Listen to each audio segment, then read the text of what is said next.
Probably time to do something with the cattle. Been showing a lot of sheep stuff. So I'm just out doing my daily moves with the cattle, and I've got to set up a lane. And as you can see, we had some high winds, so I got some trees to take off my fence over here.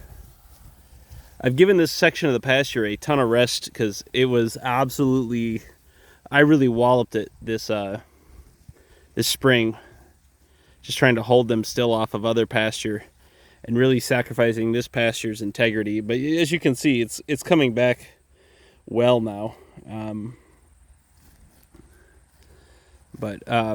I gave it a ton of extra rest, and it's still, as you can see, it's a little rough. And the Reed's Canary is, of course, this was wet, so that's thriving better than the higher ground grass. And we're just going to feed hay out here all year and try to give it the ammunition it needs to it can, improve and step forward. I am kind of looking at this cow a little bit. You can see she's kind of hippie. Maybe you can. Here, I'll try to put she's kind of hippie. I'll go around her other side. This is that half Highland, half Angus. Yeah, you can see she's kind of hippie. And so I don't really want to limit them. And I'm not sure why she is. This is a first calf heifer. Okay, so she's a cow now, I suppose. She's definitely like not my favorite cow. But I'm just trying to figure out why she has a sunken triangle there where nobody else really does. Maybe the calf is taking more than she has to give, or we're just seeing the limits of her ability to carry a calf on grass. I'm not certain.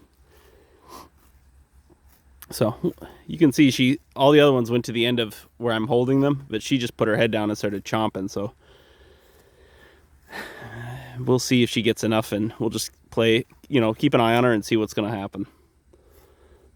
But it's another beautiful fall day here. The corn's coming down all around us. That we had the last of our soybeans taken off the field, and we're finishing up third crop hay pretty late, but it's been so mild that it hasn't really hurt us at all.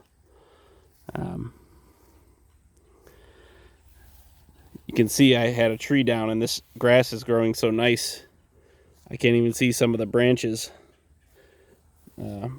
But here, I'll give you an idea of some of the divots we did this spring because this ground was too wet, and I held them here. You can see that's probably 4 inches, 5 inches down, and it makes it difficult to walk in here. And obviously this doesn't grow you any grass. That hole is punched and it doesn't grow you any grass. But the soil in the back here is fantastic, and I just feel like if we give it what it needs, we should be growing a huge crop of grass back here. So hay is the order of the day for this stuff. And I'm seeing, here you can see, there's actually some moss on the top, which tells me that nutritionally it's not quite right. So carbon is the order of the day, I think. But if you remember, I started on this field 2 years ago, and it was thistles this tall. So even this is better than, it's going well. So we'll just continue to press it forward. I'm going to line up on this hill, this kind of rolling hill that goes up that way. I'm going to line up bales along that side of the fence. And I'm going to probably put 20 or so bales here and roll them out that way. And just really concentrate where we don't have this Reed's Canary is going to be what it is.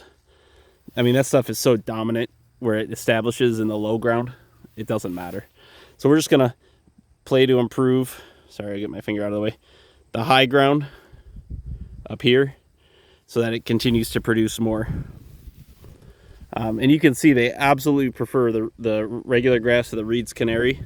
And I haven't figured out how to make them graze this evenly, because this is not like it's not an even split this way.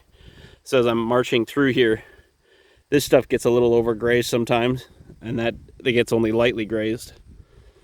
And I haven't quite figured out what to do about it other than just continue to try to boost this stuff up.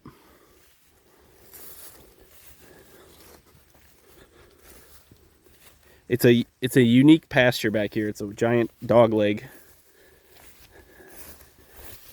But you can see there's plenty of grass back here. And there's all sorts of stuff starting to pop forward. It's kind of interesting. It's fun to watch what they go for.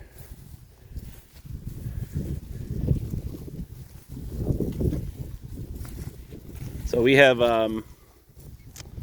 1, 2, 3 days left to get to the end of it, and then we'll shoot out this way. Here, we'll show you. Interestingly enough, I'm starting to see some clover come through that I didn't see before. But out through that gate right there is back out to that newly planted field. So it's already 2 feet tall out there again. So we have, I think, basically,